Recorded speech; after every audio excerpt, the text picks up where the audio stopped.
প্রিয় ভাইরা, আমাদেরকে সকল অপকর্ম থেকে দূরে থাকতে হবে, সকল অপকর্মের বিরুদ্ধে রুখে দাঁড়াতে হবে। এই বাংলাদেশ একটি সুন্দর বাংলাদেশ হবে, সমৃদ্ধ বাংলাদেশ হবে। সেই বাংলাদেশের নেতৃত্ব দেবেন তারেক রহমান, যার আদর্শ হয়ে কর্মসূচি একটি রাষ্ট্র মেরামত করার যে আমাদের যে কর্মসূচি, সেই কর্মসূচির মধ্য দিয়ে শহীদ রাষ্ট্রপতি জিয়া রহমানের 19 দফা কর্মসূচি আমরা করবো একটি সমৃদ্ধ বাংলাদেশ করার জন্য। আমরা যারা বেশি সরকারের সাথে সহযোগিতা করে দীর্ঘ 17 বছর ধরে মানুষের বাক স্বাধীনতা হরণ করেছিল, যারা মানুষের গণতন্ত্রকে হত্যা করেছিল, ভোটের অধিকারকে হরণ করেছিল, সেই সমস্ত চিহ্নিত করুন।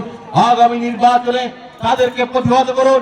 আগামী নির্বাচনে যেন ঐক্যবদ্ধভাবে মানুষের আস্থা অর্জন করুন, মানুষকে কাছে রাখুন, মানুষের কল্যাণে নিজেদেরকে আত্মনিয়োগ করুন। এই প্রত্যাশা রেখে আগামী দিনে তারেক রহমান এদেশের মাটিতে সুস্থভাবে ফিরে আসবে, তার জন্য আপনারা দোয়া করবেন। দেশটি বেগম খালেদা জিয়া চিকিৎসার জন্য বিদেশে আছেন, তিনি সুস্থ হয়ে যেন আমাদের মাঠে ফিরে আসতে পারবেন, তার জন্য দোয়া করবেন। আমরা যারা উপস্থিত সকলে আছি, সকলের পিতা মাতার সকলের জন্য আমরা দোয়া করবো।